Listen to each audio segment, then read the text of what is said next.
What's up, New York Muscle Radio listeners? It's your co-host, Big Pete Kacharian, and I'm glad you're all listening. Put down that tilapia and asparagus. Learn how to get bigger, stronger, and leaner eating what you want. Pick up a copy of Cracking the Flexible Dieting Code exclusively at NYMR&nbsp.com. But for now, let's get to the show. New York's very own muscle building coaches, Anthony Bevilacqua and Pete Kacharian, proudly present to you New York Muscle Radio. What's up, guys? New York Muscle Radio, episode number 136. It's your host, Anthony Bevilacqua, alongside my co-host, Big Pete Kacharian. Today, we got a really special podcast, how to build the ultimate home gym. Learn why it's important to have a home gym, how you can build one that fits your budget, and why you don't need a lot of space. And you can have one in pretty much any room of the house, maybe a new decor in your living room. It may work, but we're going to explain to you how you guys can fit a home gym anywhere in your house and why it's important to do that. But big guy, what's going on, man? We just finished two chicken. Well, I had two chicken. You had one chicken and one steak burrito. So 2 burritos each, man. I'm feeling good and full, and my stomach's content. Yeah. I'm actually, I was actually fasted when we had those burritos. So at first it hit me like a ton of bricks. But now that it's been maybe 10, 15 minutes since we ate, now my stomach is starting to get a little empty. I'm starting to feel a little hungry now. I could have easily put away a third one. I had breakfast too, yeah. I don't know about that. That's kind of a lot. But anyway, guys, we're super excited to announce that our T-shirts are back. We have our New York Muscle Radio T-shirts. We've went with a different company this time. We're got Next Level tees, which are definitely more fitness friendly. And we also put out the new logo. We got some surprises on there for you guys. We got ladies Razorback tanks. We got men's regular shirts. We got hoodies. And we got phone cases. Except iPhone 7, which sucks. Yeah, we were also going to do the onesies, but I don't think there was a big enough demand for that, so we went with phone cases instead. Yeah, baby onesies, that was definitely on my list of what we needed for this podcast. But again, guys, if you're interested in picking up some shirts, head on over to NewYorkMuscleRadio.com and click on that T-shirt tab. Yeah, and I was really happy with the way the new logo looked on them. It just, the coloring and everything, it just came out really cool. It came out with a really cool look to the T-shirt, actually. Very, very New York looking. Yeah, we actually went back and forth on having different colors for the shirts, but I think we both agreed that black was the best for it, and we just kind of stuck it out and rode with that. Yeah, black. I like everything black, so you can never go wrong with black. It makes it easier. Black matches with everything. But yeah, the logo looks sick on it. I like the case also. I think the case looks cool. Yeah, I have to get my own phone case. Right now there's no case on my phone anyway. I'm due for a new phone case, so I think I'll pick up a New York Muscle Radio phone case. So we're not doing a video podcast today. Who did you show your phone to? I was actually showing it to you because I am speaking to you. I've seen what your phone looks like. Oh boy! So again, guys, if you want to watch our podcast live, our radio show live, you could watch it on YouTube, our YouTube channel. You can head on over to NewYorkMuscleRadio.com and click on the video tab, and right then and there, you could watch all the videos there. You could subscribe to the channel, and you could see more. In our last one, you had on your Michael Jackson pants, and yeah, so you guys get to go see those in that video. So go ahead and check that out. Yep, if you guys want to see some good stuff, check out those videos. But we also should mention too for anybody who hasn't caught on yet, the Black Friday sale is still going on.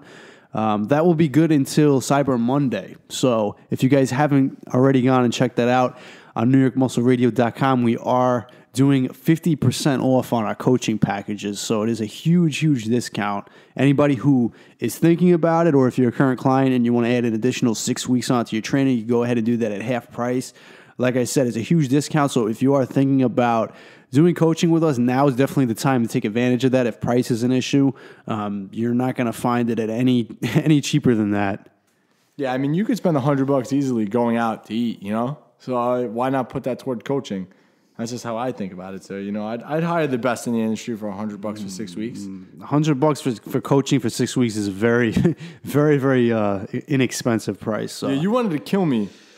I don't like taking. I almost, because sometimes I feel like when you give something away on sale, it's almost like you're devaluing. It's you're taking away the value of it. Yeah, but I also feel like we should give back to our listeners a little bit. Right. I mean, you told me that, and that's why I said, you know what, let's do it. It's the holidays. It's time to give back. Ho, ho, ho. So why not? But yeah, like I said, it'll be good till Cyber Monday, so you have some time to jump on it. But definitely after that, prices are going to go back to normal. So if you are thinking about it, definitely hop on it. Yeah, definitely. We're also on our Black Friday sales. We're having a sale on our signature product, Caffeine. If you purchase Caffeine, you get free shipping and you get a copy of Cracking the Flexible Dieting Code with that. So if you're thinking about Cracking the Flexible Dieting Code, why not get it with Caffeine, the best, ultimate protein coffee? So again, you can pick that up over on NewYorkMuscleRadio.com, the Black Friday sale. Should it be White Friday? Oh, come on, man. Don't start that. Don't start that. I know everybody's so sensitive about all that stuff, you know? You might have already offended a few people. I probably did. The people in London hate me already, so. All right, man. So let's move on to the trending topic. So today's trending topic, I thought was really cool, and this is why I pulled it up, because this topic today is just proof how flexible dieting actually can make a huge difference. So I came across it on Men's Health, and it's basically how someone lost 50 pounds while eating cookies every day. So basically, the author of this, he weighed 205 pounds, which doesn't seem really, really heavy, but he was 5'6", and his body fat was between 40 and 45%. So he ended up, using flexible dieting and dieting down. Hold on, let's just see. I want to get the. He talks about why he ate cookies every day. No one cares. I'm sure he liked cookies. That's why. Come on. Yeah, well, vitamins and minerals. I'm trying to look at what he weighs now. Whatever. He's really in shape right now. I can't find the exact. You could see significantly in the pictures. It's not like one of those where he looks almost the same and said that he lost all this weight. Clearly, he lost a ton of weight, especially in his face too. Yeah, looks like a different guy. But yeah, I mean, I've actually seen a lot more. Oh, okay, here we go. I'm sorry, Pete. No, go ahead. He weighs 150 pounds, so he lost obviously, it was in the title, fucking idiots that we are. He lost 50 pounds. He lost 50 pounds, and his body fat sits around 12% body fat. Yeah, so he's in decent shape now, and he did so eating cookies. I don't know exactly what the rest of his diet was like, but cookies were in there. I've actually seen something like this not too long ago where a guy actually ate a whole pie of pizza a day and lost a significant amount of weight too doing that. I don't know how much weight he lost, but again, if you look at the before and after pictures, you could see it. And again, it's just more proof and more examples of people utilizing flexible dieting to get in shape. A lot of people will take this out of context and they'll say, or they'll look at it and say, oh, he lost weight because he was eating pizza. Like, wow, that's crazy. It's like, no, because he had everything in place and pizza happened to fit in that equation. This guy, cookies happen to fit in that equation. Yeah, I mean, lately with me, definitely, I've been eating so much pizza, man. So much. It's crazy how much pizza. I've definitely been on the pizza diet. I was for a while, for a couple of weeks. I haven't really been on it too much lately, but I definitely know when you get on the pizza kick, it's hard to get off it. So basically, he utilized flexible dieting in order to lose weight. So basically what he did was every night after dinner, he'd have a couple cookies, and that's what he did just every day. And he just made it part of his lifestyle, made it fit it in. This is why flexible dieting really works and why it's superior to every other type of dieting. I mean, whether you're like it or not, you're doing flexible dieting. If you're listening to this and you're on a paleo diet or you're on an Atkins diet or you're on Weight Watchers, you're doing flexible dieting. You just don't know it yet.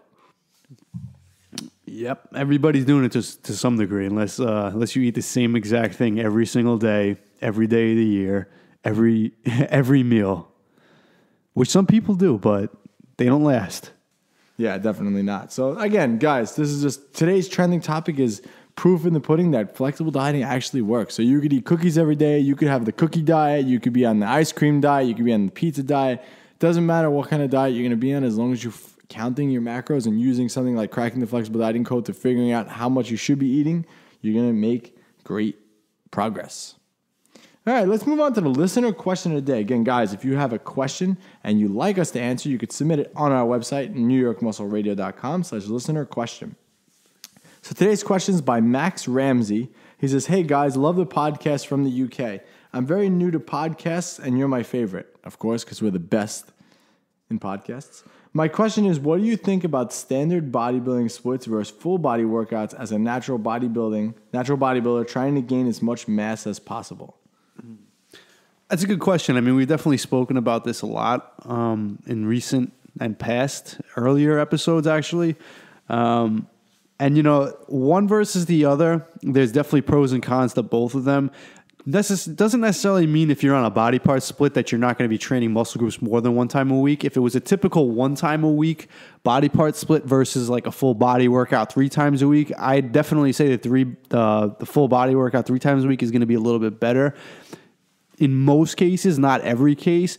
But as far as body part splits, I really never see a need to just split body parts up into one muscle group and then train it again the next week. You could do a body part split where you're doing something like your push muscles, your pull muscles, and then your leg muscles, and maybe doing that twice a week. Or you could even do something like opposing muscle groups, chest and back on one day, then maybe the shoulders and arms on the next day and legs. You can split it up like that. And in that case, that works really well compared to the traditional one time a week, and actually in most cases better than a full body workout. But I'm definitely, both of us, we both, I'm sure we agree on it, that the one body part per workout once a week split is definitely suboptimal compared to training muscle groups multiple times a week. Whether you want to do full body or you want to split it up, like I said, into 2 or 3 workouts spread across the whole body, or if you want to do the full body in one session. Yeah, I would say that you want to aim, especially if you're natural, I want to say you want to aim more toward frequency, because for me, especially when I went from training everything once a week to twice a week, my results practically doubled. So I would say you're better off doing, twice a week, more frequency, hitting each muscle group at least twice a week in order to get good progress. Right, twice a week minimum, and it doesn't have to be the full body in one session. You could break it up even doing upper, lower, or you could do, like I said, you could split it up over 3 days, and you could do push-pull legs or chest back, shoulders, arms, legs, or you could do a variation of that too, depending on your weak points and what your priority are. Yeah, exactly. Man, it seems a little quiet today on this podcast. Either that we're both full. I was about to say we both just consumed. How many grams of carbs and protein and fat you think we just both consumed? Probably like 120. 120 what, carbs? Yeah, you think? 120 carbs sounds about right. I mean, we had a burrito with the rice, the beans.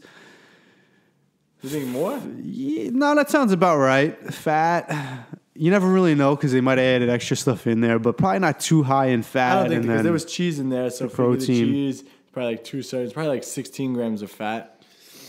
All right, so we had a decent amount of food, and I think both of us were hungry. I'm not gonna lie, I feel pretty good. Like, the podcast, it's all right. I'm kind of comfortable sitting right now with my burrito in my belly, but we can talk a little bit about fitness topics today. We should have did a trending topic on the whole burrito thing with the fitness industry, because I feel like Chipotle has become like the fitness food place to go to, It really has, and I don't know why, to be honest with you. Chipotle is great, man. Chipotle is great, but I'm saying as far as like Instagram, people on Instagram, here's my Chipotle, here's my burrito. People on YouTube, after we work out, we're going to go take a trip to Chipotle. It's like, you guys eat anywhere else? Yeah. It's like everybody else with the monsters. It's like, do you work out without you have to drink a Monster to work out? Oh God, the whole Monster kick. I don't know what it is. It's just like everyone just follows what everyone else does. Like if we were to make a YouTube video of us working out and eating afterwards, it would almost be like a requirement.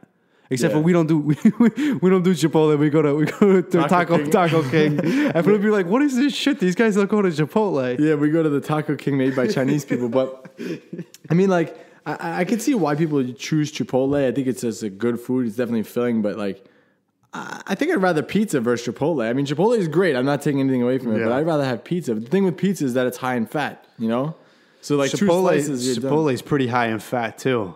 But what's in it? Not normal burrito is like 24 grams. It's like 2 slices. I mean, if you had the guac in there, you're finished, man. I usually never had the guac. Yeah. My wife gets that. She likes the pinto beans, which I don't hate pinto beans, but I rather the black beans. And she gets the sour cream and guac and cheese. Yeah. She's done. Oh, man. That's like 60 grams I was going to say that's well over 56. I think it's like 50 grams of fat just by the time you get to the guac. If you're putting cheese and sour cream in there too, you're adding up a ton of extra calories. I was talking to Scott McNally, and he invited me on one of his podcasts. So I was on there, and we were talking, and he was telling that one of his mistakes he made early on was he knew, like, tuna fish was a bodybuilding food. So he used to go to Subway and get double meat and get the tuna. The problem is he didn't realize that the tuna had like 40 grams of fat in it. So he was having 80 grams of fat in his sitting just from the tuna, which, I mean, that's according to Subway's website, what it is. I doubt that there was actually 80 grams of fat in it, like, because I'm pretty sure they don't give you a full serving, even if you ask for a double serving. Yeah. Because you ever get them before double meat? It's like the same as if it would be one. I know, it's true, especially at Chipotle. Yeah. Chipotle, they screw you on everything in there, man.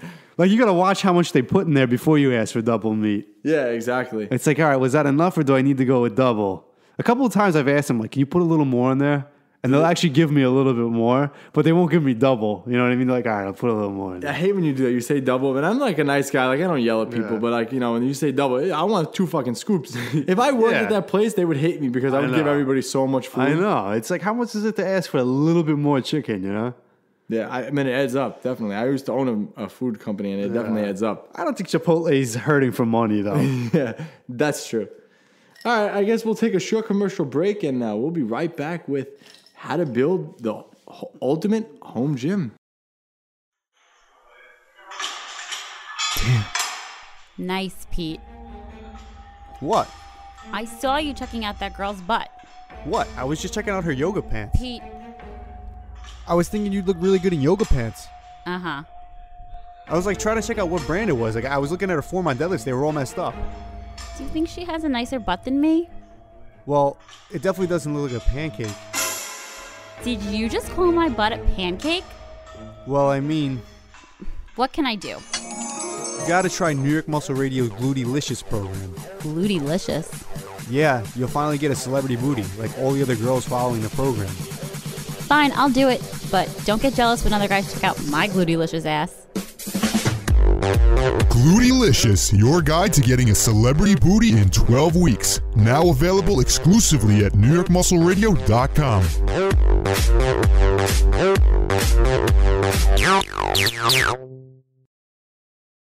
But I'll tell you what, when I'm done, my biceps are humongous. Humongous. Like that, bam! My name is Anthony Bevilacqua, and I'm the host of New York Muscle Radio podcast. My arms have been a weak point for years. When I started training, my arms measured 11 inches. Even after many years of hardcore training, nothing would get them to grow. With the help of my co-host, Big Pete, we set out on a mission to gain 1 solid inch to my arms in 12 weeks. It's the greatest experiment of all. 12 weeks later, this program finally helped me get 18-inch arms. The 12-week arm experiment, the ultimate arm growth program, ebook, the audio book, and the workout video. Pick up your copy now on NewYorkMuscleRadio.com.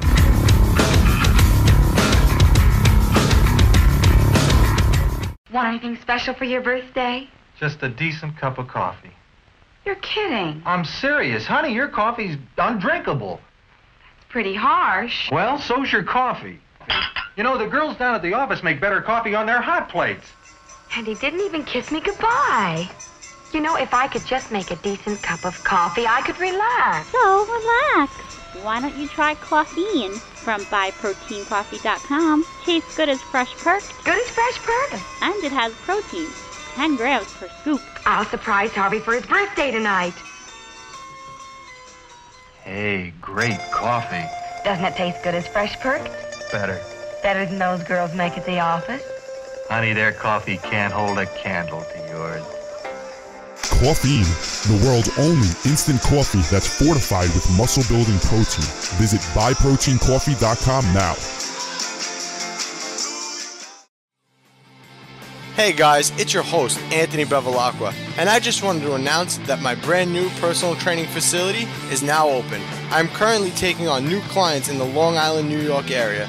If you're interested in working with the best personal trainer in the business, head on over to abfitnesstrainer.com and sign up for your free consultation.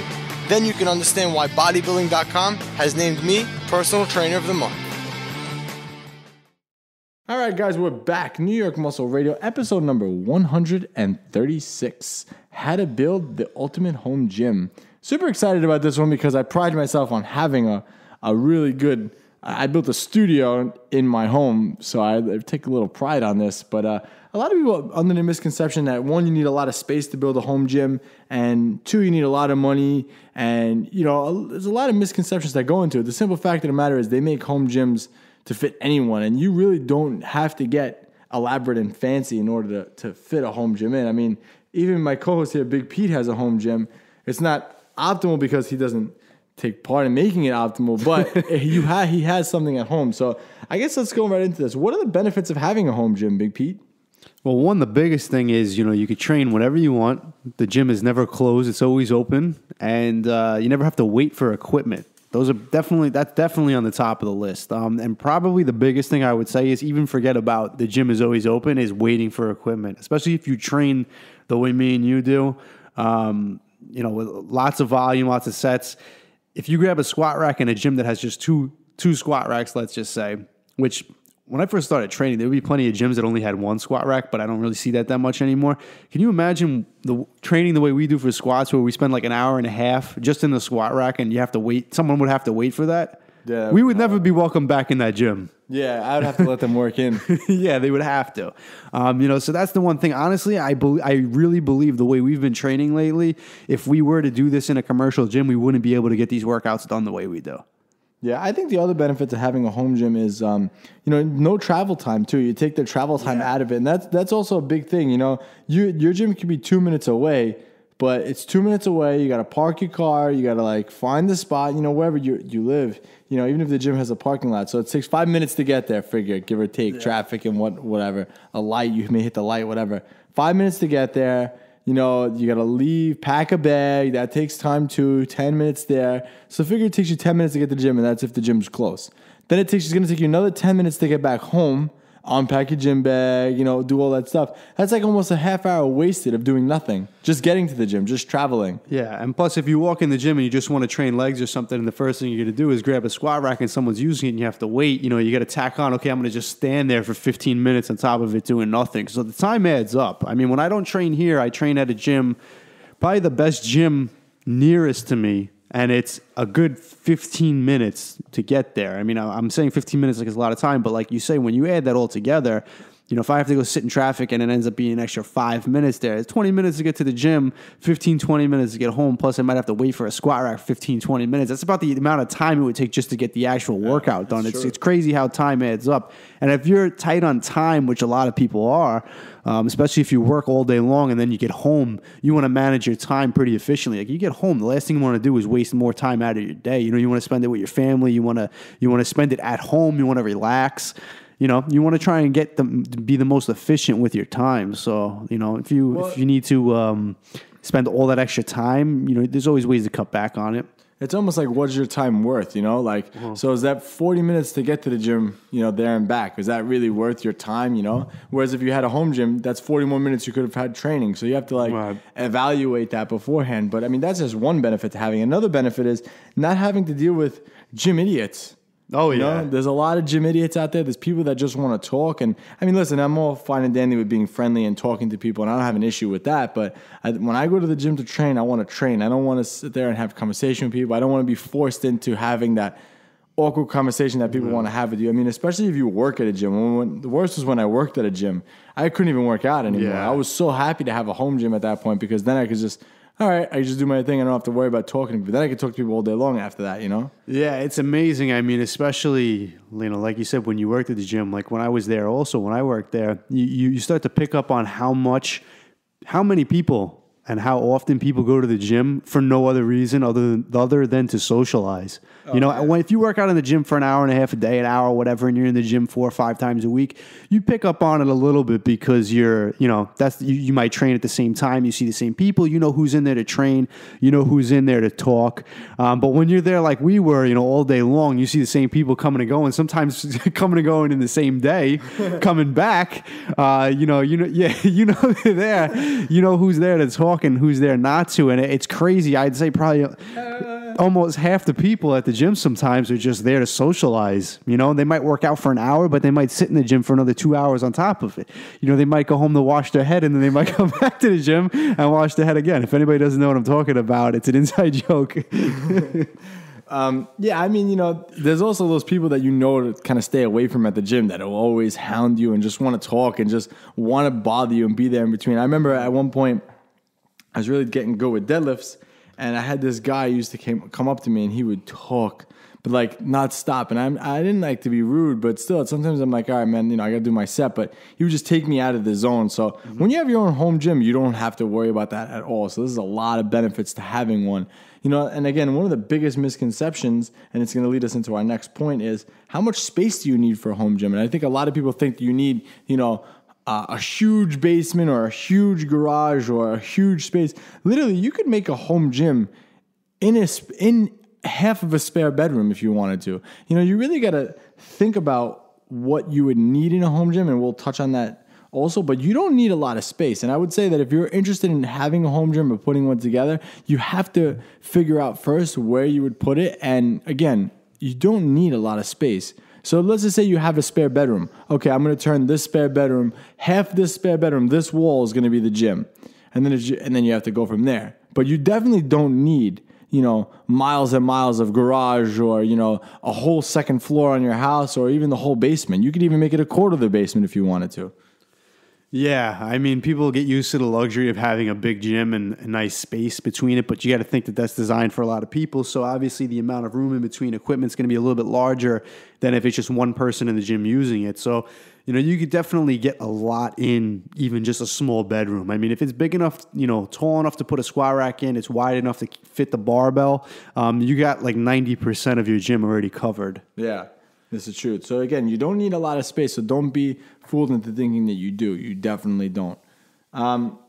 Let's move on to, I guess the optimal place to set one up. I would say the optimal place to set up a home gym is going to be where you have the most room. So obviously you don't want to put it in your living room because I thought that would be cool. I mean, if you're a single guy, that might not be a bad thing, But if you have other people living in your house, you probably wouldn't want that.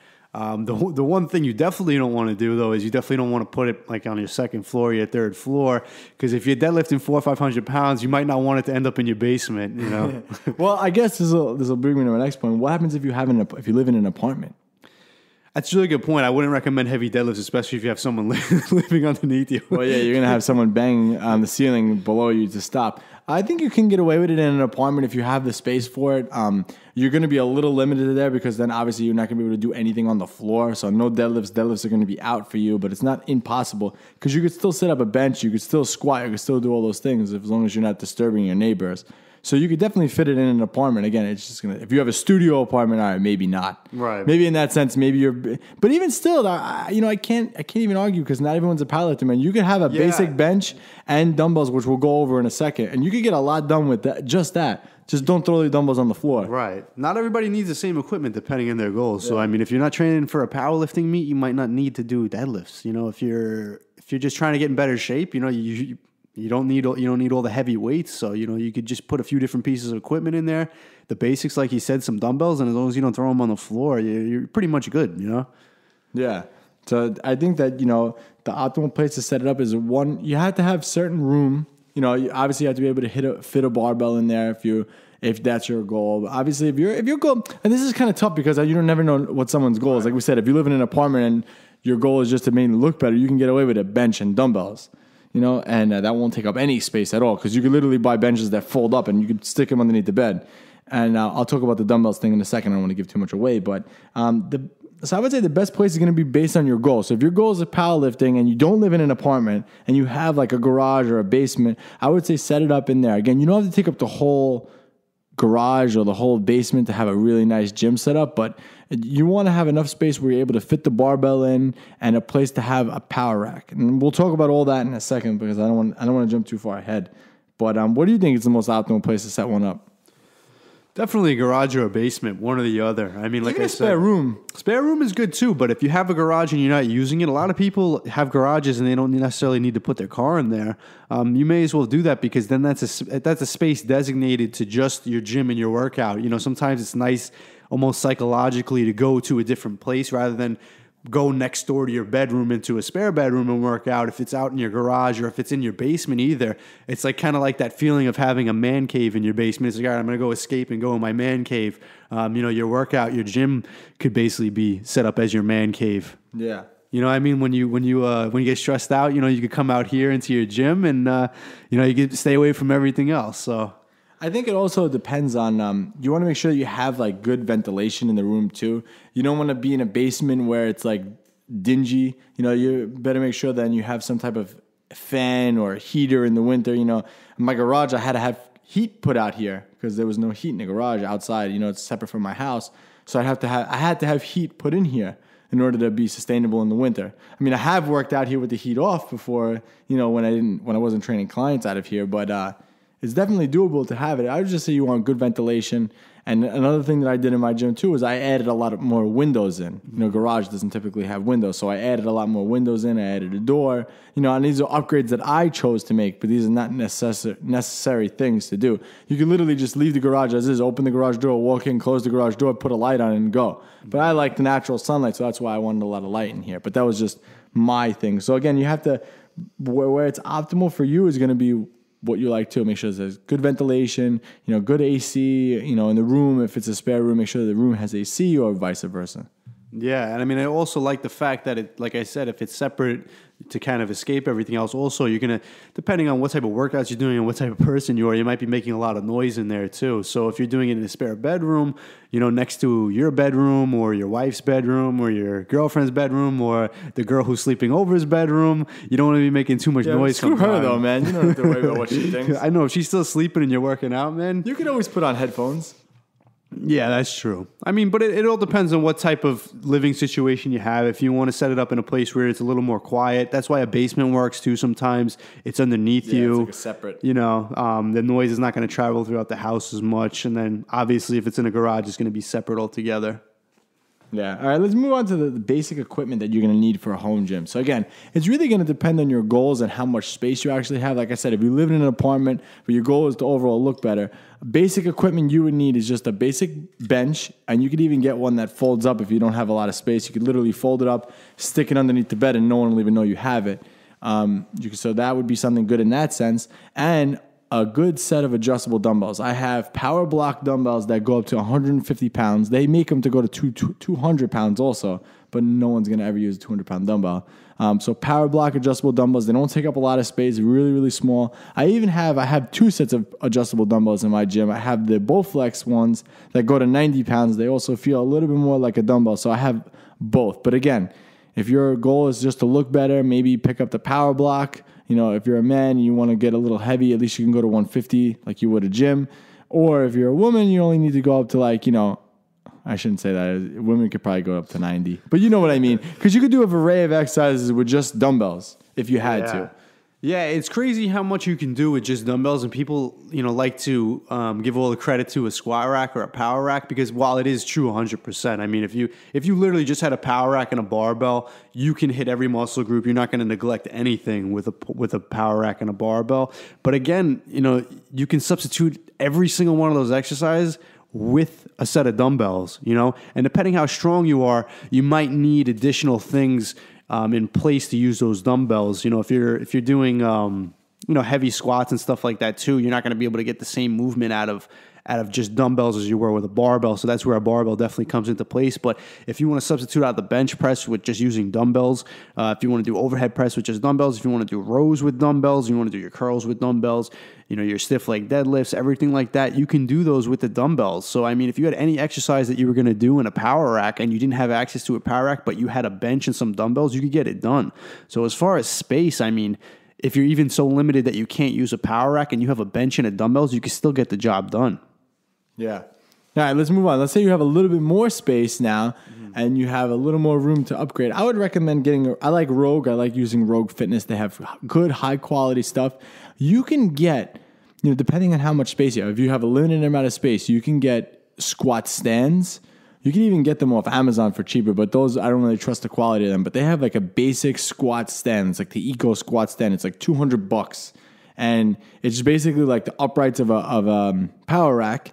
And you put a barbell in there and you could set that up and do bench press. You could do rows. You could do deadlifts in it. You know, it's just a basic squat rack and you can even get catches for it. So you can set up safeties on it just in case.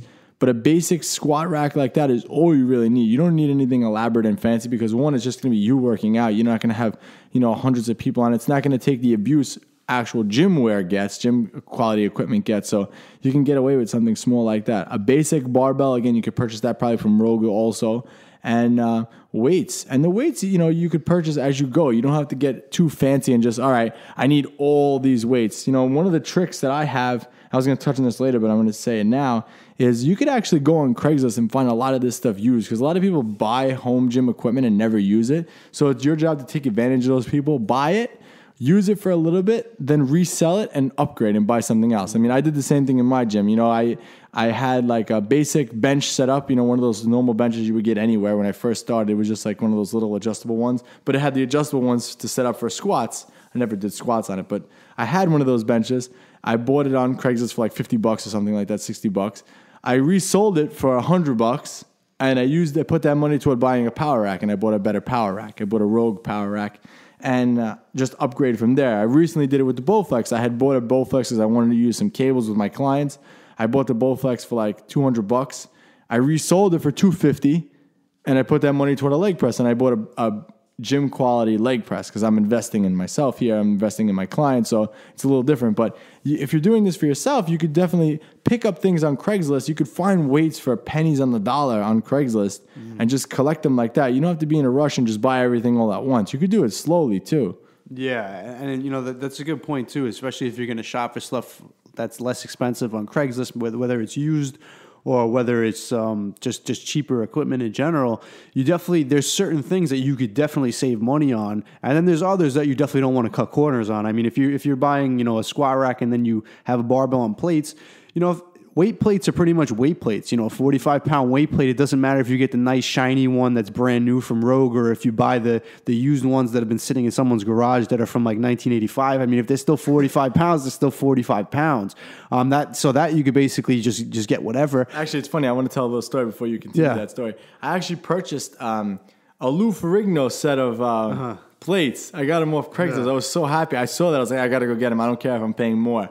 And I got them, Lou Ferrigno plates. Yeah, I know. I mean, that, like I said, so like even if you were spending less on something that was like older like that, you're still, I mean, as far as the Ferrigno plates, they don't really offer any advantage or disadvantage. No, it's just cool. It is cool. Yeah, I agree. So like that's something if you're worried about spending money on everything, okay, you know what? Worry about the stuff that matters first, and then obviously you're going to need plates because you need weight. But that's something you could pretty much pick up anywhere, anytime, whatever quality, and it's still going to get the job done. There's other things like a barbell, for instance. You know, you might associate that with the plates, but the barbell, you definitely want to spend a little bit more money, make sure it's good quality. From Craigslist. You can get them on Craigslist too. That one's I got from Craigslist. Yeah. The one that we use for everything. That's a great bar. That is a good bar. But there's also other bars that you might not want to spend money on that might be worth it to go a little heavier. Yeah, it depends. Heavier, more expensive. I'm thinking about actually, because I actually owned a bar once when I was in high school. I bought it off of, where did I buy it? I think it was a Modell's bar. And I actually, true story, I never really thought that there was a rating on the bar or anything, but I actually bent it with 225. Wow. On the bar, you know, so that's something. Nowadays, you know, I didn't regularly put 225 on the bar when I was in high school. Like that might be like a really heavy day, or once a week, whatever I was doing, might have had 225 on. But like now, I pretty much have to have at least 225 on everything. Even when I'm benching on a light day, there's going to be that on there. So that bar would probably bend really fast and it wouldn't last me long, especially if I go to put 400 pounds on it. So that's one thing you might want to spend a little more money on. Obviously, something like a power rack or a squat rack, you're going to want to spend the money to get a little bit of a better quality because, especially with the ratings on them, like you said, the Rogue Econo rack, I think it's like rated for like 1,000 pounds. So that's not going to be a problem for anybody. But you might find a rack, like you said, on Amazon that might be $100 cheaper, but it's only rated for like 400 pounds. And that's where it's going to get a little, you know, so if you're an average person and you don't plan on ever lifting more than 135 pounds, you're fine. But, you know, if you're going to lift some heavy weight, and even if you are going to lift around, like, you know, not many people, even strong people, go much heavier than 405 on a lot of lifts. And if the rack is rated for 405, you don't want to test it. You know what I mean? So you're better off with a rack that'll hold 1,000 pounds. Yeah, exactly. I mean, once you have that, you're good to go. Another thing that I forgot to touch on too, when you buy that, if you guys do pick up that Rogue Eco rack, They have a thing for it where it's an attachment for pull-ups. So you can actually do your pull-ups right off there. You don't even have to worry about hooking anything to the wall or anything like that. So you have to be smart in your purchases too. Try to make, and one of the reasons why I like Rogue is because they're very convenient in how they build their products. You know, at the Rogue rack that I have attachments for it for a T-bar row. I have an attachment for the rope, you know, the battle rope, to use the battle rope on it. They even have attachments if I wanted to attach a heavy bag, speed bag to it. You know, so they make all these different attachments for it. So I think that that's something you have to look out for too. The other thing that I would say that you would definitely need if you have the space for it, again, if you don't, you're better off with just, like I said, just a squat rack and barbell and the dumbbells and a bench. But if you do have the space for it, you could definitely get it, and it definitely will help. A lat pull down, a basic lat pull down that's plate loaded, that you basically add the plates onto it. They're relatively inexpensive. You could pick that up on Amazon. Amazon has one. I think Powerline or Body Solid makes it. Really, really good machine. Very easy to use, very easy to put together, and it's actually high quality stuff. I do pull downs with 160 pounds plus on it, and it's fine, you know. But then again, you also have your variety. If you don't have the room for that, you could do weighted pull-ups. You know, hold the dumbbell between your legs, put some plates on a dip belt, and do pull-ups, and you'll be fine too, you know. Yeah, as we mentioned, you know, the power rack and the free weights and the dumbbells, that's pretty much going to cover everything if that's all you have room for. The only thing that definitely, you know, would be a good addition if you have the room for it is some type of cable machine, because free weights versus machines, free weights are going to win every time, but a cable machine is going to be a little bit different in terms of what you can do with it as opposed to free weights. You know, like for instance, if you want to do lat pull downs, a pull up is a very similar movement, but it's not necessarily the same thing. And if you're going to do something like a cable press down or tricep extension on a cable machine, you really can't mimic that with a free weight. There's just nothing that will actually mimic that movement. But is it necessary? No, absolutely not. Is it a really good addition? Yeah, I think if you're going to have free weights and you want something else with it, I would go with something like a lat pull down machine addition with the free weights, and you'll be set. A lot of people that might go for like a universal type machine where you could do all these different movements, like like one of those weeder machines or something like that. I'll explain why I hate those in a second. That's not going to serve the same purpose as free weights and cables. Like, you'll be fine with free weights and just cables. You don't need that. Yeah, and another one of the things I should have mentioned to pick up too, and I really like it. I don't even have it in my home gym. I don't have the room for it. I tried several times to try to measure it out and see where I could fit it, but I just don't. Actually, Amazon has it. I believe Powerline makes it. It's a cable crossover, but it's a plate-loaded one. Yeah, I actually used to own one of those. Yeah, it's really, really good. Two of my clients have them, and I recommend that one of my clients purchase them. They're great, man. I really wish I had the space to fit it in, because you could do a lot of stuff with that thing, and it's so cheap. I think it's like $400. It's like so well worth it, but it's just one of those things, you know? And the reason why I hate those machines, plate loaded, universal type machines, is because you're very limited to what you could do with them. You know, so if you have a weeder machine, you're only able to do 4 or 5 exercises on it. There's no variety to it. That's it. You know, if you have a basic barbell and dumbbell setup, you could do endless amount of exercises with it. You know, so I think that those things are very heavy. They're very awkward to put together. And once they are together, they never really move properly. They always like move a little cockeyed. They always get a little messed up. They squeak, they make noise, and they're just like shit. It's not worth it. It's not gym quality machines. So I wouldn't even waste your money on any type of universal, quote unquote, home universal type machines. Again, you're very limited into what you could do with those. And they're huge. They take up a lot of space. I had a client once went to his house. He had like a universal setup. It was like a quad where it was 4 different setups. He had like a leg press on it. He had like pull downs, a shoulder press thing to it. But that's all you could do on it. That was it. And it was huge. It took up his whole basement pretty much. So I don't recommend getting those at all. I think that those are a waste of money. Yeah, and then after you max out on it, every exercise after 2 months of using it, then where you're going to go from there, you know? Yeah, exactly. Exactly. So let's talk about what is necessity and what is luxury. So what would you consider a luxury item to have in your home gym? Yeah, so I mean, we kind of touched on that a little bit. Necessity would be pretty much the free weights, the power rack, and then a lat pull down. I guess you could kind of consider that a luxury then at that point, because like I said, that's something that you're not going to be able to totally mimic with the free weights, but it's not necessary because you can get everything done with the free weights, but there's certain exercises on a lat pull down or a cable machine in general, or a cable crossover machine, that's going to be a little bit different. You know, basically people compare free weights to machines, But cables are kind of like in their own group. You know, they're not necessarily a machine, but they're definitely not free weights. Because you're mimicking free weight movements through a cable or a pulley system. There's no, it doesn't have the stability that a machine will have. So it is definitely closer to free weights. So some type of cable machine would definitely be a luxury, and one that I do recommend you have if you have the room for it. But then other stuff like a leg press in addition to a squat rack, that would be more like, that's a luxury beyond that point. You don't really need it for anything. I don't necessarily recommend it unless there's a specific reason for it. And then pretty much any type of fancy equipment beyond that, like a preacher curl machine or, any type of extra, machine or bench that you don't need beyond a basic folding bench. Those would all be luxuries at that point. I would say a luxury to have would be a deadlift platform would definitely be a luxury that you could have. They relatively... actually, they can be kind of pricey, but you can make one yourself too. I guess it could be rather inexpensive, but it's definitely a luxury if you have the space for it. You could even set it up where you have a deadlift platform and then just throw your squat stand on top of it and you're good to go. You have all that set in one spot. I would say another luxury to have in your home gym is bumper plates.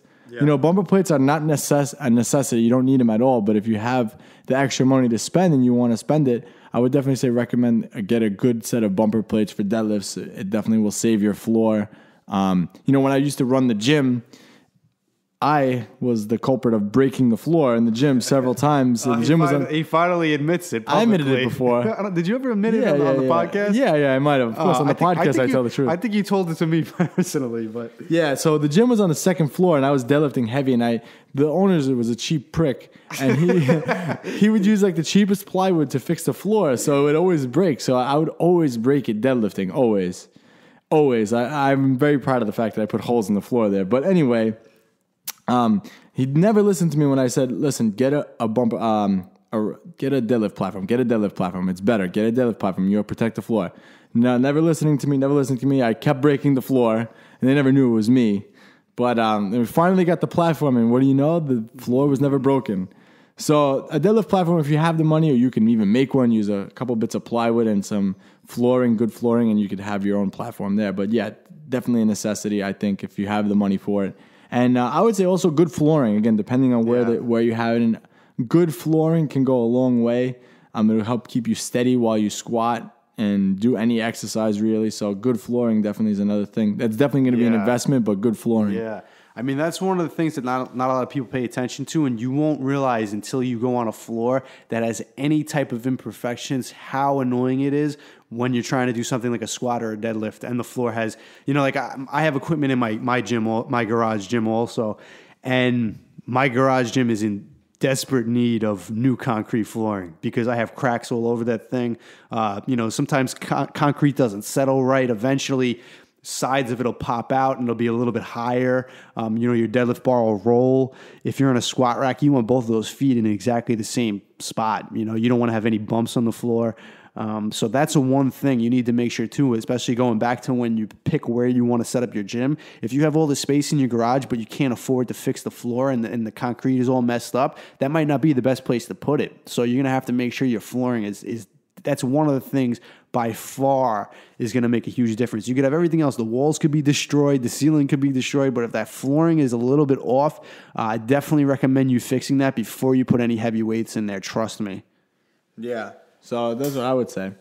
Those are definitely the luxury things. I'm trying to think what else would be a luxury item. I don't know. I think that would be pretty much. I mean, people probably assuming we're talking about having the TV and the a good radio. A good radio could be a luxury item. Yeah, but then again, you could always use your phone. Yeah. I mean, honestly, you'd be surprised how much work you could get done with just a squat rack, a power rack, whatever, some dumbbells, and a cable pull down machine. You could basically do everything you need in there, and sometimes that's actually better than having the luxury of all these other pieces of equipment, because then you get really good at doing just those few basic exercises, and those are the ones that you're actually going to see the most improvement for your physique and your strength levels. So, it kind of forces you to use them more, especially when you're limited to the equipment. I think that's a big thing too. When people go to the gym, they want to use every single piece of equipment in the gym. And they never focus on one or two exercises that are really going to help them improve their physique. So, when you have 30 different back machines or 30 different leg machines, how are you going to get good at all of them? You know, when if you just have a power rack, you know, I mentioned this before. Some of my best progress to my quads came from when I was training in my garage gym when I was in high school. And, you know, I just had a power rack and I had a leg extension machine in them. I'm not attributing really much to the leg extension machine, but, you know, the power rack I was using on a regular basis, and I took my squat up over about 100 pounds over the course of a summer. My quads grew dramatically. You know, if I was using 30 different 30 different leg machines in the gym, I probably wouldn't have seen the same results, especially not in that short a time. Yeah. All right. So I think we should touch on this now. What about cardio equipment? You know, cardio, people think that, you know, when you have a home gym, you need a cardio piece of equipment. And by far you don't. You know, you definitely don't have to be doing cardio. That, again, this is all going to come down to what your goals are. If your goals are you want to lose as much fat as possible, then yeah, you're going to need some type of cardio machine. But I wouldn't go out and spend, you know, thousands of dollars buying a new one. That's one of those things I would recommend going on Craigslist and picking one up for a fraction of the price. There's no reason to go out and buy a brand new one when you could pick one up from Craigslist for dirt cheap. Yeah, really funny story about that, actually. So when I did my second bodybuilding competition, my first one I was training all in the gym. My second bodybuilding competition, I really decided to split up my cardio sessions from my weight training sessions, and it just became a pain in the ass to go back to the gym twice in a day. I just hated doing that, you know, and I did it for a little while. I think I was dieting around 16 weeks, maybe the first like 2 or 3 weeks I was doing it.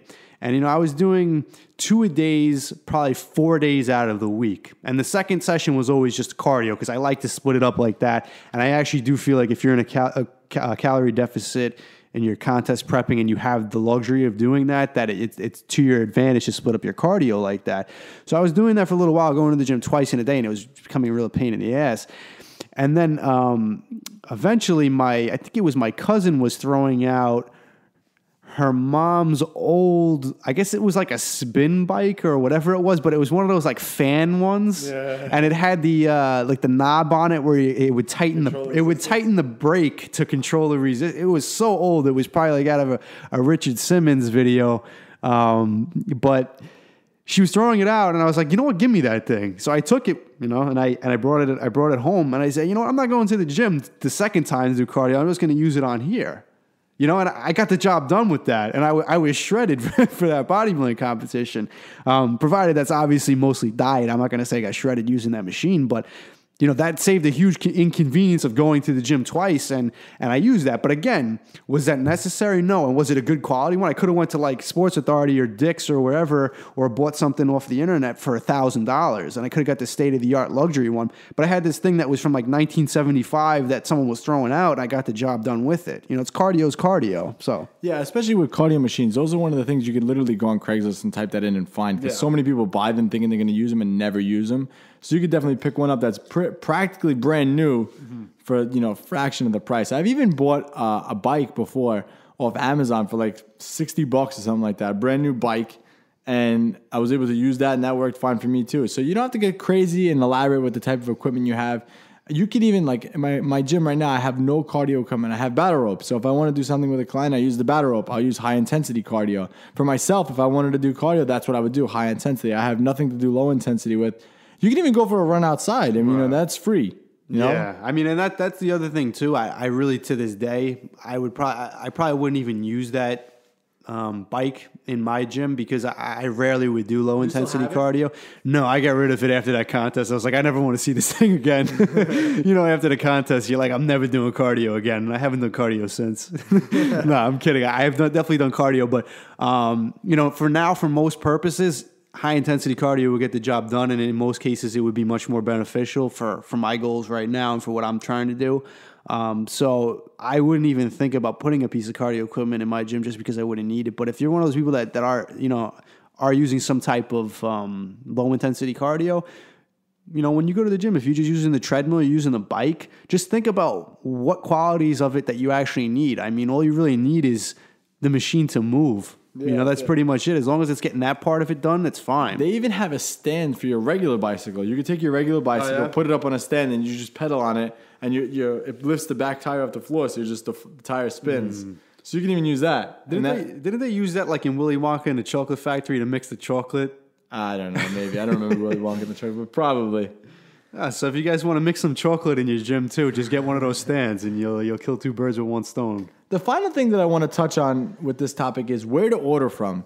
I think Rogue Fitness is actually a really good quality company. You know, lately they've been going more mainstream since they took over like CrossFit, so their prices definitely improved, but their prices went up. So but their quality of stuff is so good. It's so hard to beat, you know? Like the sporting goods place by my house is called Dick's, actually. It's not a funny joke. It's called Dick's. The place is called Dick's. But they have like a power rack, but it's so cheaply made that it's not the same thing at all. Yeah. I mean, like Pete said earlier, you want to make sure your squat rack is rated for a weight that you can handle, not something you're going to grow out of. Like if I had a squat rack that was set to 400 pounds, I would have already grown out of that. You know, I believe mine's set to over 1,000 pounds, but I have to double check that because maybe, you know, I'm giving Ray Williams a run for his money. But you know, I would say Rogue Fitness is definitely a good quality one when it comes to like your rack and stuff like that. As far as plates go, Craigslist all the way with that one. You know, don't go in that personal section and start looking for, you know, man seeking woman or woman seeking men. You know, stay out of that section, but just go and, you know, type in like Olympic weights or something like that on there, and you'd be surprised what kind of a steal you could pick up doing that on Craigslist. And the other thing that I use actually to pick up equipment is Amazon, man. Amazon is great. Amazon has everything on it. You can even buy plates from Amazon too, and Amazon's prices are unbeatable. The only thing you can't get from Amazon is bumper plates. But yeah, so I would recommend Rogue for that. But I would say those. I've picked up so much stuff from Amazon. I mean, I'm looking around in my gym right now. I have the inversion boots I picked up from Amazon. I mean, I have different, you know, bars. I even picked up a deadlift bar from Amazon. The Rogue, I got the multi-bar over there. You know, so Amazon does have a lot of things, like I said. So you're just going to have to price around and look. But I would recommend those 3 places are probably your best bet.